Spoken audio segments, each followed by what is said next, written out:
Assalamualaikum warahmatullahi wabarakatuh. Waalaikumsalam. Alhamdulillahirabbil alamin. Wassalatu wassalamu ala asrofil anbiya'i wal mursalin sayyidina wa maulana Muhammadin wa ala alihi wa sahbihi ajma'in, amma ba'du. Bapak-bapak, saudara-saudara jamaah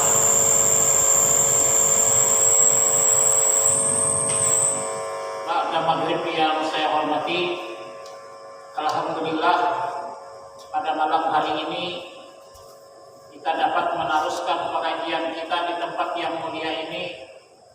Semoga kita selalu termasuk orang yang dibimbing oleh Allah, baik dalam kehidupan dunia sampai kehidupan akhirat.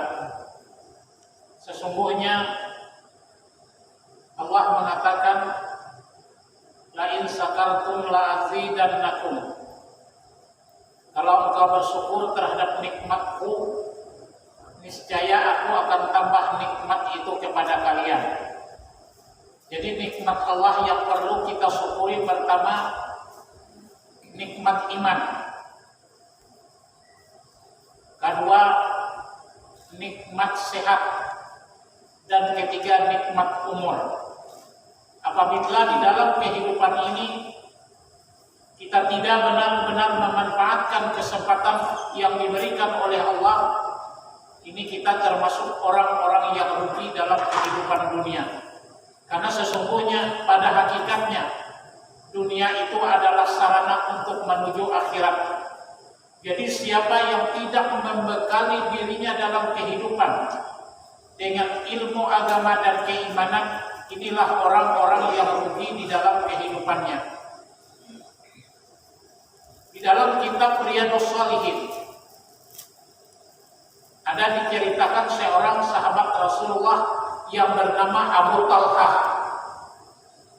Jadi Abu Talhah ini kemana saja kegiatan Rasulullah selalu dia ikuti. Dan menurut cerita waktu itu Abu Talhah sedang membantu Rasulullah dalam kegiatan perang. Satu saat Abu Talhah pulang ke rumah. Namun istri Abu Talhah di rumah ini, karena Abu Talhah itu sedang pulang berperang, anaknya Garing. Dan Garing itu sampai meninggal dunia. Maka tatkala anaknya itu meninggal dunia, istri Abu Talhah ini menyelimuti anaknya itu dengan rapi dan sebaik-baik mungkin, menunggu Abu Talhah datang ke rumah. Tatkala Abu Talhah datang ke rumah, istrinya menyambutnya dengan tersenyum. Padahal anaknya itu meninggal dunia di rumah itu. Abu Talhah menanyakan tentang keadaan anaknya yang ditinggalkan. Kata istrinya, wahai suamiku, jangan ganggu dia karena dia sedang beristirahat. Kasihan kalau dibangunin. Maka disajikanlah makanan kepada Abu Talhah pada malam itu.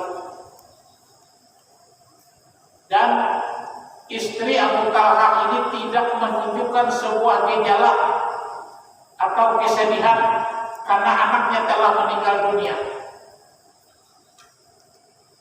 Akhirnya pada malam itu terjadilah hubungan suami istri antara Abu Talhah dengan istrinya. Sampai pagi istri Abu Talhah membisiki kepada Abu Talhah, wahai suamiku, saya mohon maaf kepada kamu bahwa sebenarnya anak kita telah meninggal dunia pada sore kemarin sebelum Sofyan datang ke rumah. Abu Talhah langsung meninggalkan istrinya, lari menghadap Rasulullah SAW, mau mengadukan tentang perbuatan istrinya itu kepada Rasulullah Sallallahu Alaihi Wasallam. Abu Talhah datang kepada Rasulullah, maka disambutlah oleh Rasulullah Abu Talhah dengan senyum. Wahai Abu Talhah, pengantinkah engkau malam tadi? Nah, bahasa orang tua itu paham. Bila pengantin itu kayak apa nanti digawi orang habis kawin? Ujar Abu Talhah, iya. Maka Nabi lalu mendoakan kepada Abu Talhah,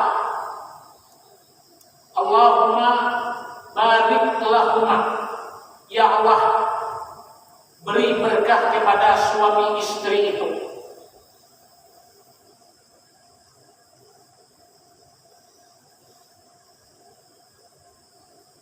Dari hubungan suami istri itu lahir seorang anak. Anak itu diberi nama oleh Abu Talhah, dinamakan Abdullah. Jadi semenjak Abu Talhah ditinggalkan meninggal oleh anaknya itu, dia dengan istrinya yang bernama Ummu Sulaim itu melahirkan beberapa orang anak. Dan karena doa Rasulullah itu,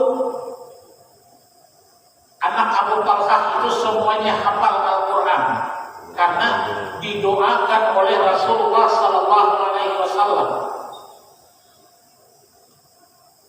Dari cerita hadis itu, satu, istri Abu Talhah menjadi orang yang tegar di dalam hidupnya walaupun anaknya meninggal dunia. Nah, ini orang yang menunjukkan imannya itu kuat, karena pada hakikatnya apapun yang ada pada diri kita dan keluarga kita itu semata-mata titipan daripada Allah. Jadi kalau titipan daripada Allah diambil oleh Allah, hati kita tidak bersedih. Nah, ini gunanya kita belajar agama, harus tahu dan mengerti. Apalagi pengajaran tauhid, inna lillahi wa inna ilaihi raji'un. Asalnya berasal daripada Allah, maka akan kembali kepada Allah. Nah, jadi sabar dalam hidup tidak semudah yang diucapkan. Sabar itu terdapat pada pukulan yang pertama. Apakah kita mampu menahan diri kita kalau menerima sesuatu yang tidak baik di dalam kehidupan? Nah, karena dikatakan dalam surah Al-Jumar ayat yang ke-10, innama yuwaffas sabirun ajrahum bighairi hisab. Nah, sesungguhnya akan diberi bayaran upah atau pahala orang-orang yang sabar dan tiada batas hitungannya. Nah, jadi orang yang sabar dalam kehidupan itu diberi pahala. Nah,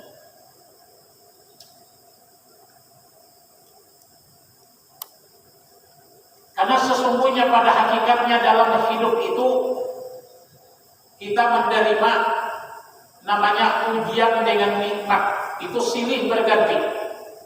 Karena dikatakan dalam Al-Quran, liyabluwakum ayyukum ahsanu amala, agar dia menguji siapa di antara kamu yang lebih baik amalnya. Nah, jadi setiap musibah, setiap nikmat, orang yang belajar tauhid itu memandang itu semata-mata, kalau musibah itu ujian daripada Allah, kalau nikmat itu dipandang juga ujian daripada Allah. Apakah dengan nikmat Allah kita bisa bersyukur? Apakah dengan musibah penderitaan hidup kita bisa sabar? Sabar ini nyaman mengucapkan, tapi menggawinya tidak semudah yang kita ucapkan.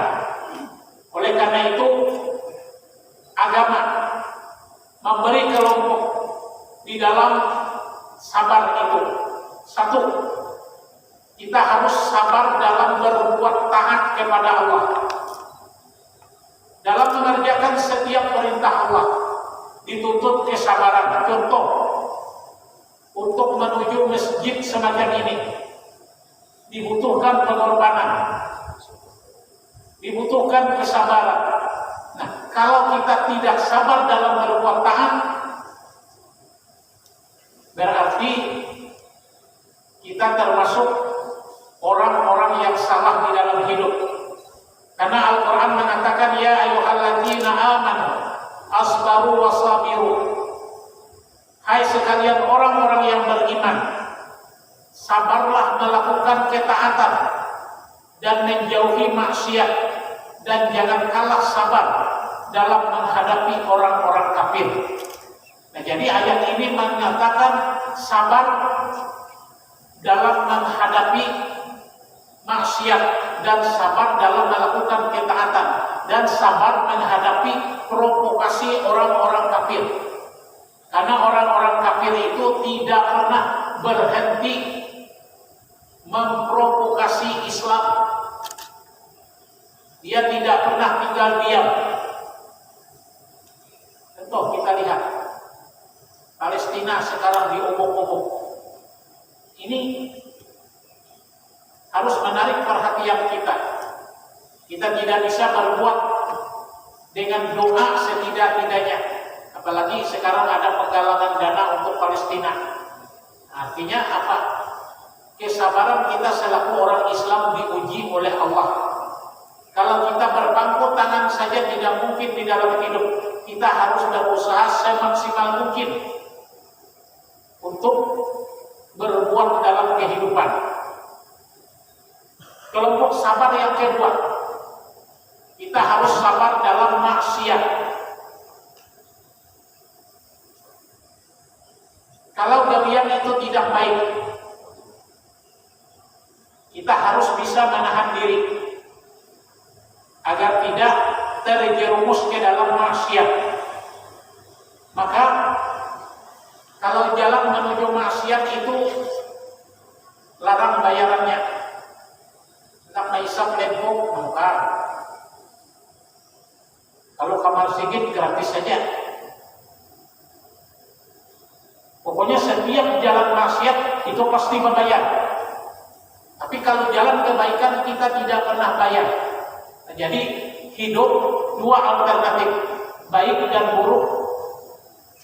Kita harus memilih. Nah, oleh karena itu Al-Quran mengatakan